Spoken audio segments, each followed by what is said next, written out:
I will go ahead and call to order the June meeting of the Plan Commission, administrative meeting of the Plan Commission. And did you have anything? I'm sorry, I should have asked that. Yes, I did. Made that mistake last time. So Tammy, to get us started, would you call the roll? Good. Let's see. Margaret Clemens here. Enright Randolph. Here. Bernie Garitas. Here. Jeffrey Morris. Cheryl Munson. Here. Edward Coleman is absent. E. Owens. Here. Gary Pittsford. Here. And Julie Thomas. Here. Great. We have an in-person forum of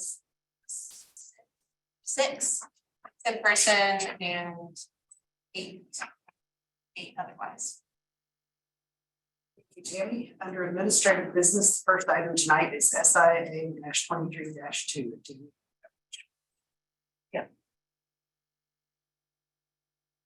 Would you like me to run this for you? Sure, that'd be great. I'm gonna be. So this is SIA -23-2.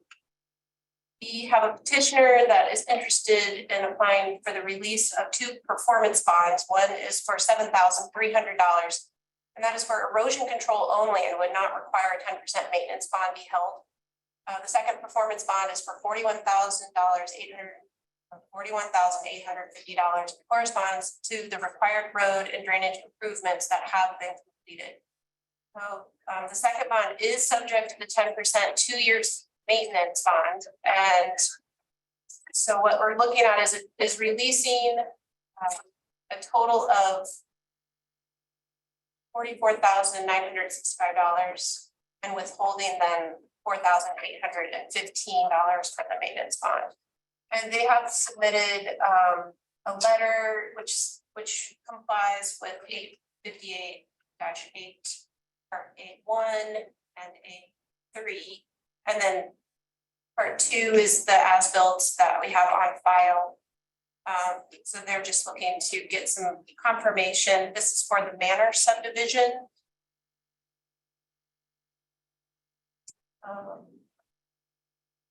It's at Cordova Place and East Manor Court.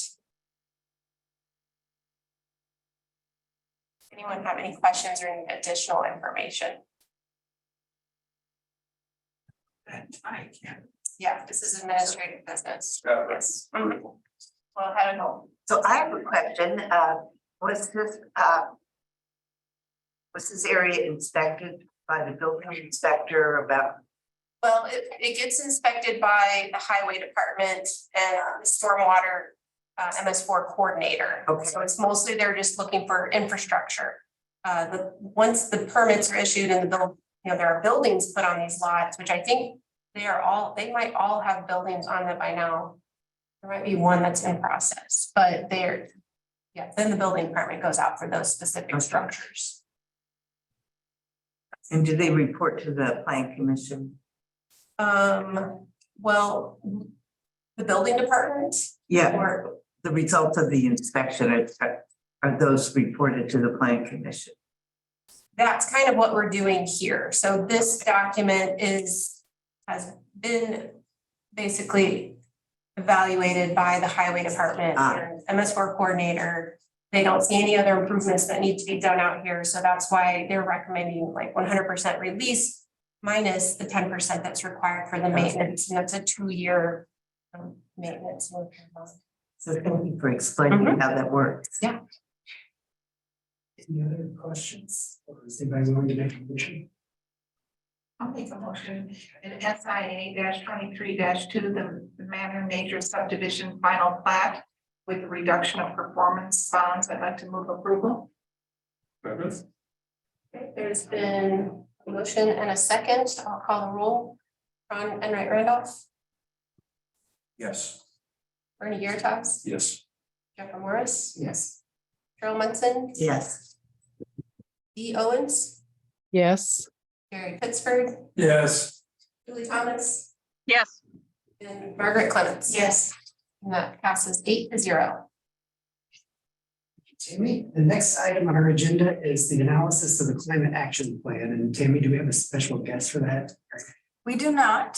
So this is a report done by our O'Neill Spia fellow that we've had. This is her report that was done for the spring 2023 semester, and I have a quick blurb written by her. Okay, so she says, and I don't think she hasn't presented to you before because in the fall of 2022, she did a limestone greenway work with the Parks Department. So she actually presented to the Parks Mission. So I don't think you've met her, maybe. Okay, so she says, hello, my name is Megan Brezhnik, and I am the Spia Fellow working at the Monroe County Planning Department.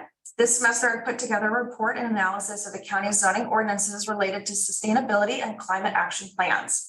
In addition, I analyzed different climate action plans in Indiana and across the US in areas similar to Monroe County. The report contains recommendations regarding approaching sustainability in the county moving forward and provides the base for a county climate action plan.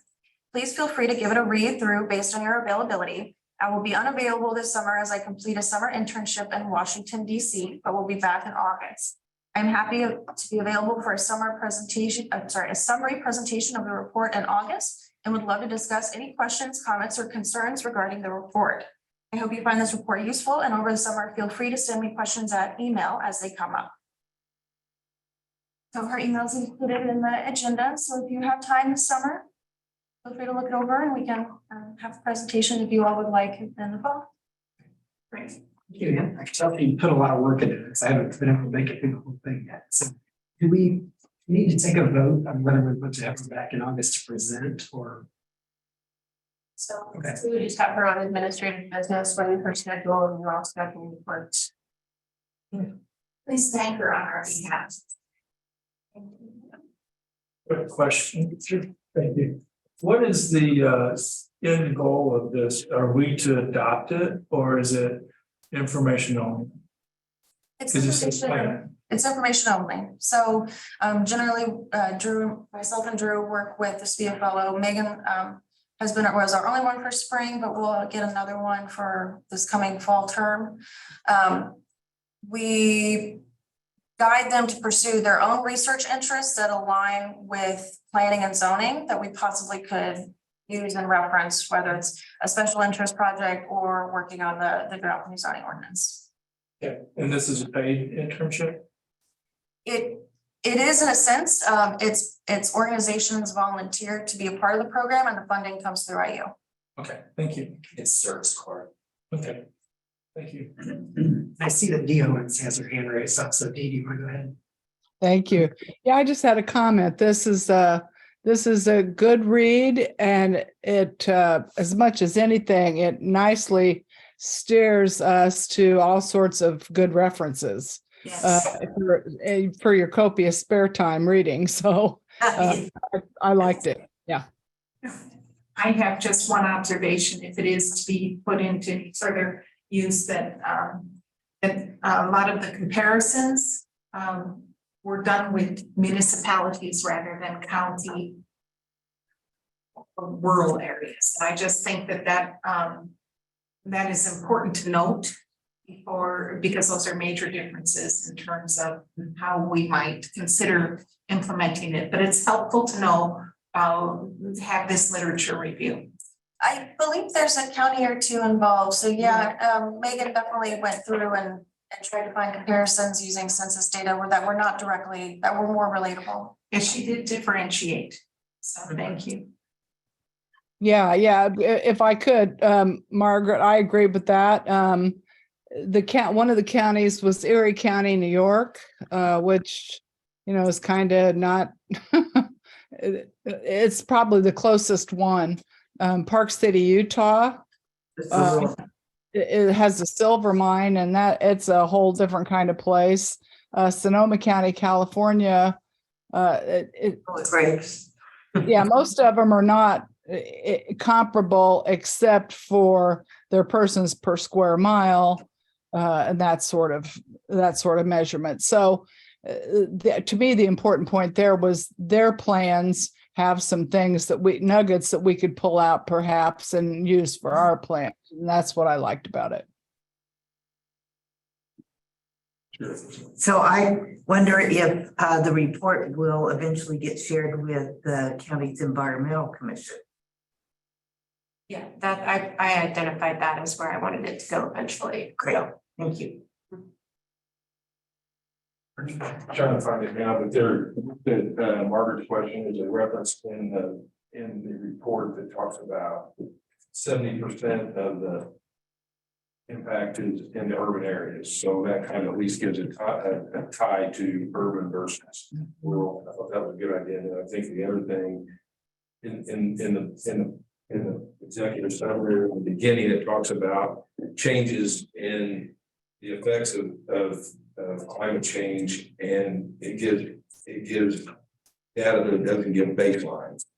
For instance, it talks about temperature changes over a degree Fahrenheit in Monroe County, but it doesn't give in what period of time it's talking about. Now, it does give a reference, and I didn't read through the reference, so it may be detailed in there, but that might be helpful.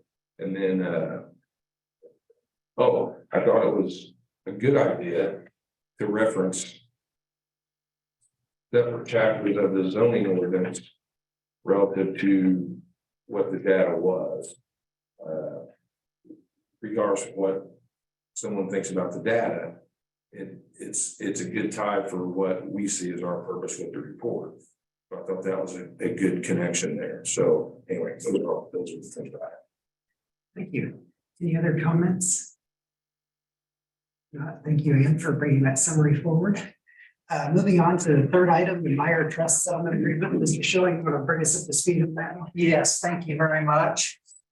This is an enforcement action that involved the location of a garage within the front yard right of way setback. And we were able to get the garage removed pursuant to a settlement agreement or an agreed entry of judgment. And that agreement required them to pay $500 a day after a 30-day period if the structure was not removed, and they did not get it removed for quite a while. So by the time they removed it, the agreed upon fine was $38,000. And the Myers Trust said, well, that's pretty high and probably not commensurate with the violation. So we talked about this with the executive committee, and they suggested a settlement amount, which Myers Trust accepted. And that's reflected in the release. It's $10,000. And so upon the payment of that $10,000, the county will dismiss the lawsuit. And again, the structure is gone, so the violation has been cured. And so we're just seeking authority for the BZA or from the Plan Commission to have the president sign this on behalf of the Plan Commission, if you so approve. Questions on this one? This was a BCA petition. BCA petition at one time. Yeah. Okay, so they didn't ask for relief from the BCA. How much was what was the distance of the encroachment? Anybody know that? Gosh, it's probably 10 feet up Fairfax Road. So, I was curious. yeah. It's been going on for a while. So I feel like this is a good settlement and also it relieves some of the burden on the owner and the estate to the trust and corrects things and gets things. I'm personally in favor. Like to make a motion? Yes, I just have a question. How long did it take for them to, I guess, address the setback concern or the encroachment concern Well, from when it was I would identified? say 76 days. That and half of that would be 38,000. I guess really it's just, there's a cost put on the property owner to come into compliance. And you're saying they had opportunity to remove it without having any penalty? That is correct, for actually about 7 months. They relocated it to Yeah. the backyard. Okay, This is a situation where the property is owned by the mother, who's a trustee of the trust, and the son put the structure up. And they had a heck of a time getting into. and I guess just to stay with kind of my line of questioning or comment, thoughts, tacking on the additional 10,000 is due to them not moving it in a timely manner, and do you think, I don't know, it's just they did it eventually, and it's nice to make sure that, you know, that we can get these done by, you know, enforcing penalties, making them cost more, but there's already a heavy cost to the property owner, so it's like, I'm really happy to see we're not asking for the full amount, but really curious, like, how much time did the county incur and what kind of cost did that take to facilitate, you know, did we spend time and effort that super exceed 10,000, or is it less? And this is just more a general discussion, because when I find a party that attempts to put things back into place, correct their issue, you know, the approachment issues, then we still have a steep fine, even though it elapsed another, what, 70 days, give them 30, so 40 days, want to tack another 10,000 on there, even though of all the costs of that relocating. I get that, this is my chance to express my opinion, and the onerous burden that we keep putting on property owners that really. This was threatened at one point. Okay, that's good to know. Yeah. And, you know, it's just a general conversation that we should have, because we should relieve the onerous burden on property owners in Monroe County as much as possible. Yeah. And I get it's been agreed upon, and I'm just speaking to what we're addressing today as the elected county surveyor and ex officio member to the planning commission. So Yeah. I'm not saying let's reduce it, I'm just trying to get a good sense of like, why we want to throw extra 10,000 on top, even though they tried with it. And how much cost really did the county incur to enforce this? Sean, I know a couple of dates, the 70 days, 7 months. This is an enforcement case that's been going on for 2 years. Okay, then So, that's, yeah, it takes a lot of communication, a long time before we get to the point of days involved. Fines. that makes a lot of sense, and like an ongoing issue for that. I mean, I thank you for that little bit of clarification. I would say, in light of the fact that this had been addressed by the executive committee, all consideration and due courtesy to taxpayers was extended. And with that in mind, I move that we approve this settlement and authorize the president of the Plan Commission to sign this agreement and collect said sum. And I'll second that. Second. We have a motion in 2 seconds, Tammy. Call the roll. Bernie Garrett. Yes. Jeffrey Morris. Yes. Carol Munson. Yes. Pete Owens. Yes. Jerry Pittsford. Yes. Julie Thomas. Yes. Margaret Clements. Yes. And Tron and Wright Randall. Yes. Last meeting, 0. Thank you very much. Thanks. Moving on to unfinished business, here we got case REZ 23-1, Women Marina rezone from limited business to limited.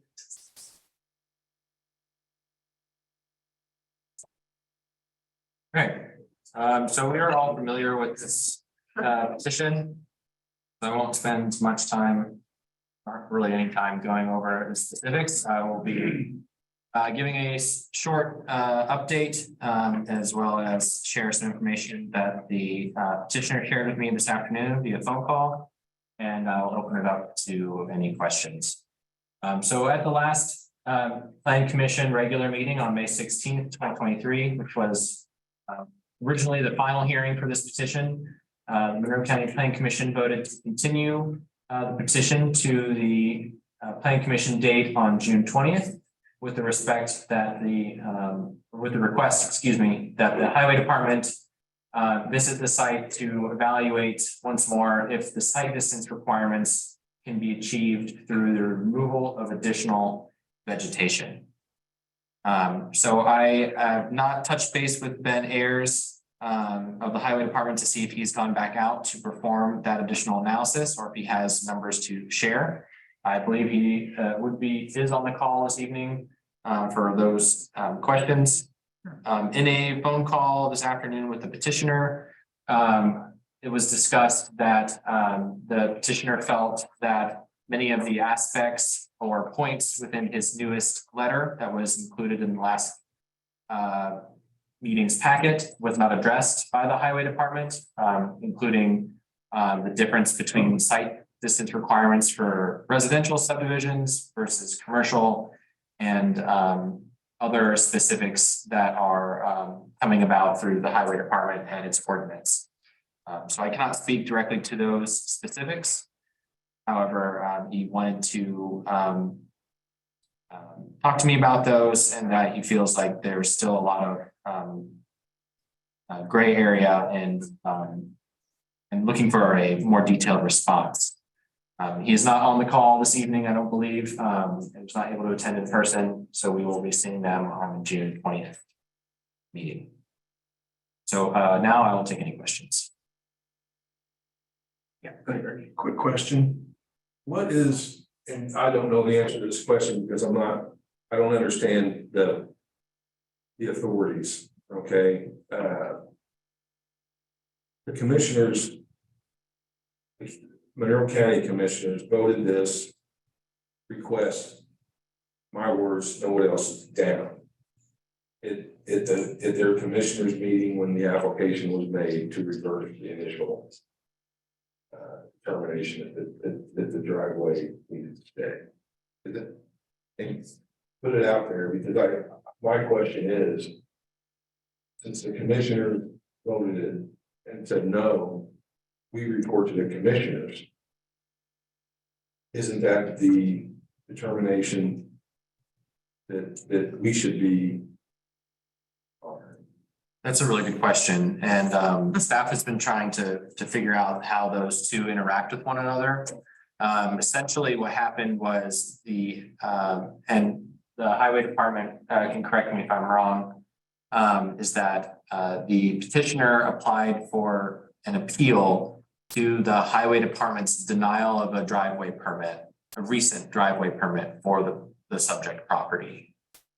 That denial from the Highway Department can be appealed, and that was, and it goes directly to the county commissioners. One county commissioner met with the Highway Department. The petitioner did not attend the meeting or the hearing. And it was decided during that hearing by the single county commissioner attending that they would uphold the Highway Department's decision to deny the driveway permit. Now, her decision was based on all available information during that meeting. And which Her being the commissioner? The commissioner, Commissioner Giddens. And all that information was very similar to the information that I am presenting through this report. The difference is, the Planning Commission's recommendation does have weight to it. When she was reviewing, and I'm speculating because I was not at that hearing, she was viewing it as is, and as is has the rezone condition of you must share a driveway.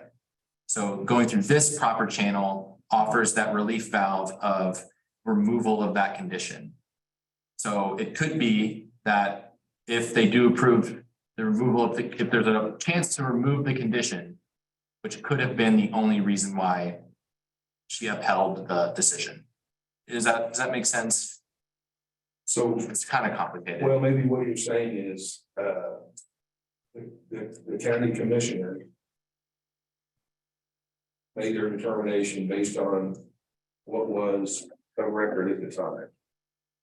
And the Planning Commission has the opportunity to send something different to the commissioners than what they voted on previously. Right.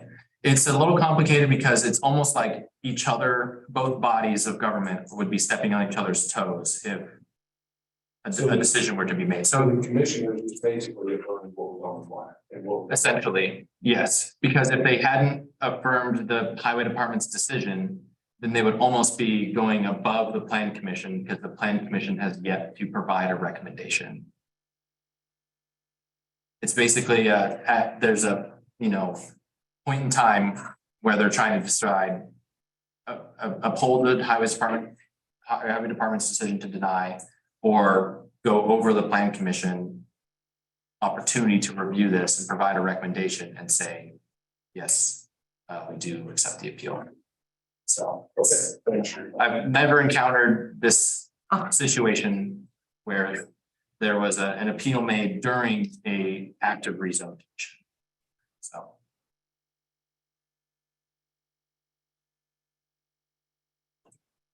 Historically, now, reviewing the minutes, I remember doing this petition. That's how onerous it was. And it was a very difficult decision to make, and we went through this. You can see by the minutes, in real time, it took a long time. What came out of it was the best situation for all concerned at the time. Not from the petitioner.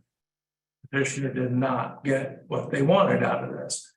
I see this as well, certainly everybody's forgotten that. So we'll go back and take another stab at it. And for that reason, there's no way on this side of heaven that I'm gonna approve this. It's the work was done. What's there is, nothing has changed. There's no environmental change. The only reason to revisit this is someone did not get his way. And that's not the way this works. And I've said that now, I don't need to say it again. But that's exactly what this is. It doesn't matter how you slice it or anything else. It boils down to someone not getting his way and he wants another bite at the apple and the apple's gone. I'm done. Thank you. Thank you for providing that history. Very appreciate that. Any other comments or questions? Yeah, I'm sorry to ask another question, but so did the property owner build a driveway where they wanted to without having the driveway permit from highway? Is that what happened? So it's complicated. I'm sorry. No, it's okay. I'll do my best. A rezone came through on the property when both of the lots to the north were part of one large parcel. Yeah. That would be good. So this highlighted parcel is the marina. Yeah. These two parcels to the north were once part of the same property, the marina. Okay. A rezone in 2007 changed the zone of this area, the two parcels to the north, to state residential so that they could be subdivided and be built on. Okay. A year later, that subdivision came through and these lots were created. In 2007, when that rezone was approved, the condition was made that the future lots that were going up here, their driveway would be shared from the marina's driveway entrance. Okay. That was never completed. These lots then changed hands multiple times through time and are no longer owned by the marina's owner. Marina owner is now new as well. Werner, the applicant, who is Werner, purchased the Shell business company that owned the marina. So now we have a whole new owner of the marina and new owners of these two lots to the north. The current owners of the lots to the north got a driveway permit, and this is where it gets complicated as well, from the highway department, and some of the language got mixed up on that permit. It was supposed to very clearly state that it should be a shared cut. a shared driveway, and it wasn't. So they installed this driveway without knowing anything about the past of this property or the marina property, and built the driveway cut where you see it today. And since it includes the two northernmost properties, it does look like it's a shared driveway, at least in cut, because it's serving those two. Right, yeah, the two share one driveway, or yeah. So the reason why the marina and the applicant Werner Group is on the hook for this is because it was that property's 2007 rezone that created the condition of approval and is subject to all these things. That's just what I need. Thank you. Okay. That's really good summary. And Commissioner Thomas, I see your hand raised, if you want to go next. Yeah, so a couple things. One is just to clarify regarding the appeal that the appellant did not show up, so that's a denial. That the case wasn't heard, is my understanding. Second, I would like to ask Mr. Schilling to provide legal clarity on all of this at our meeting in June. Thank you. Commissioner Thomas. I just as a reminder reference point, the property that is northernmost has another driveway. This one, Yeah, yes. another shared driveway. To the second house there, that driveway off the street is theirs. That one belongs to the house south of them. That, I recall that being a construction entrance only driveway, and they were told to remove it. Okay, well, I've been. It's not good on behalf of Ben Ayers, but that's the scenario I remembered. Okay, that's just interesting. So because it's a complicated, Yes, that wasn't permitted. Okay. Entrance. good. Any further questions on this topic? Not thinking. I have one, I guess, additional comment, and I feel like it's Mike. Thanks, Jerry, for your comments, and this isn't meant to kind of go against what we're just saying, but A big one. it looks like, you know, there's some type of change going on at the marina that is generating more traffic, and I know that there was a lot of time put into this, and at that time, you know, there were these ideas of how it would operate, but now they're wanting to expand some of their operation, which is going to kind of change some of what the original intent was. So I agree with Jerry that you know, I'd hate to support someone just coming back because they think they can get another ask when they were told no the first time. That speaks very loud to me.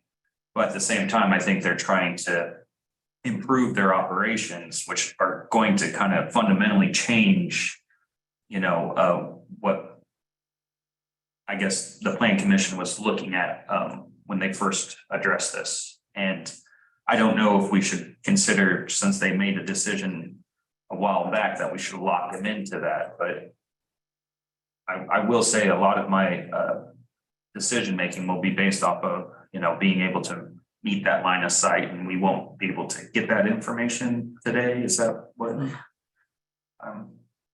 that's my assumptions are? So I just wanted to say that because a lot of these businesses in these more remote areas are really locked in, and if they want to increase any of their operations, you know, there might need to be some rethinking of, you know, how they should be allowed to access the commercial use versus the residential use. And again, I'll just go ahead and say one more time, you know, I absolutely agree with Mr. Pittsburgh's thoughts about if this is them just trying to get another bite at the apple, you know, we should really consider that through our deliberations. So thank you. There's no other comments, so thank you, Drew, for helping us navigate this.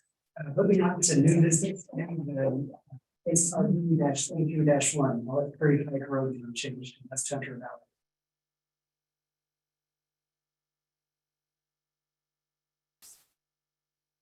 Valley. Okay.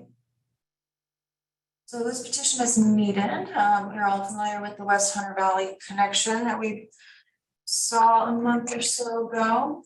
This is required because part of the road has no name. So no matter what's decided, something has to be decided. We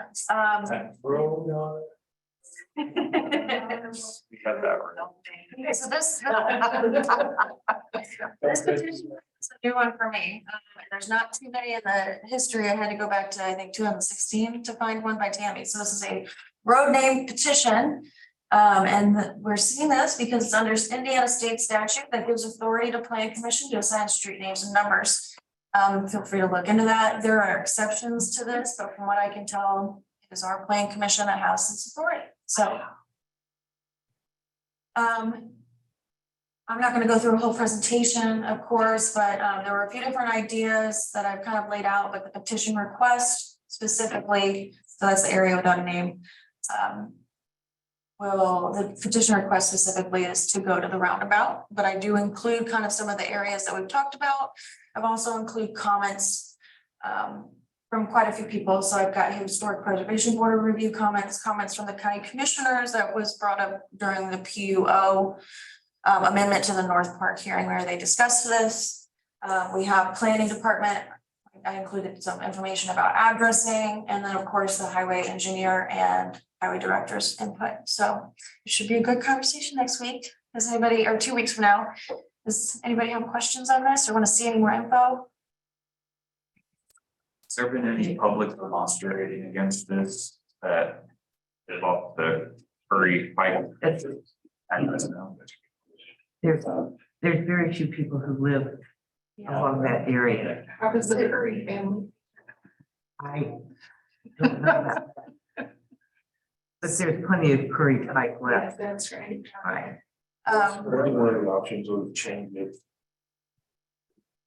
Have a more comprehensive change to the road name, that one of the was there discussion about that? Yes. Yes. It's plan commission's authority to name it from wherever, whatever they want. So it's really up to you guys if you want to go from Arlington all the way to North Korea or to the roundabout or. So the petition, they're requesting one thing, but you can you guys can explore all the options. The reason why I was bringing that up is because if it comes up at the plan commission meeting, that question, I'd be nice to have already gone through that. The alternatives. Yeah, I'm sure that's the word. Yeah. So these are the two kind of, so extending North Hunter Valley to North Curry Pike. So right here, just, so from Arlington. And State Road 46, so right here at this intersection, or second one was extend North Hunter Valley Road to the intersection of North Curry Pike and West Woodyard, which is at the roundabout, and include a better image here. So This would Curry Pike makes a sharp bend to the northeast, which is so hard to think of as North Curry Pike sometimes. extending West Hunter Valley just to this intersection or all the way down to the roundabout. And you can see the number of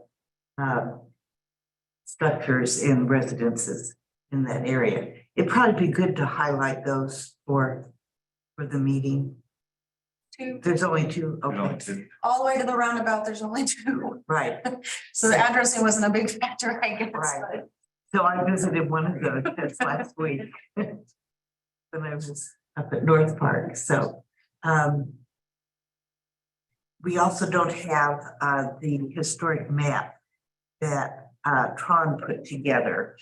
I did send it on. I sent it on to Jackie. That's Jackie. one of them. So Okay, if you like, I could send it to you again, to include in the packet. It's the same thing. It's just geo-reference with some road overlays. yeah, with the road overlays, it's helpful, but.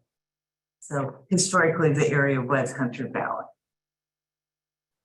We have to have a road sidings SID, that's named after, called the Hunter site. Okay, Just, and that's nearby. yeah, it's, yes. It's right, it's gonna be right underneath highway department's new overpass bridge off Sunrise. Okay, Can we go back to that map thing that you had up, the historical map? Yes. Okay, so if you look at that really closely, there's a cartographer on there. And there actually was a state elected cartographer at that time. Yes. I looked up that guy's name and he was in a, is it under Julie's picture? yeah, under Julie's picture. So if you go in there, you can see. Julie, there you go. Thank you. And Stephen Ball. I think so. I'm not sure why this quality went down so much. Oh, it's the state geologist. It is Blackley. Right. He's on every So map. that was an elected position, right? That was an elected position, not a cartographer, but the state geologist on there was elected. So I had no idea, but I just want to say, I don't care which way it goes necessarily. I don't like to see road name changes in the middle of a long straight stretch. Right. And that's, This is not. so either at the intersection of the 46 extension there or the roundabout or whatever, but going Curry Pike down and then suddenly it becomes Hunter Valley down the hill there. That I don't like that. I think that's a problem for me. And that's because of my personal obsessiveness and nothing technical. I just have one thing, I did mention it just kind of briefly in a joking manner, but I do think it would be kind. And correct to call some of the descendants of the Curry family to let them know that this is under consideration. You know, I think it's just correct to do so that they don't wake up one morning and find this change was made, and who knows, they probably would have just informed. Would the historical preservation board know of the family I'm not, how would we know who to contact? I think when we have Curry Auto Dealership, that's what, I would start with the Chamber of Commerce, actually. Yeah. Or you could tell them Curry, like north and south. Yeah, I know, but you know, it's just polite. But it is polite just to let them know that. I called Curry Buick Cadillac over there on Buick Cadillac Lane and asked to speak with Carrie Curry. And call them up and just let them know that this is happening so that they don't wake up one morning and find themselves lost on Curry Pike. I get lost every time I go through those roundabouts, so. Yeah. You call it truck. You know, just call them. That's my only advice. Yeah. Okay. Other comments? Thank you, Ann. Moving on to the next case, SLN/22-8, Science Road Ringer subdivision. So this probably looks familiar because Jackie did present this once before, so this will primarily be reviewed. So this is a 4-lot minor subdivision on South Sykes Road. The primary reason why this is being brought to the Plan Commission is due to the sidewalk waiver request. Reason why this got continued is because we needed confirmation on the street tree requirement, which I did include Todd Boardman's memo in the packet here.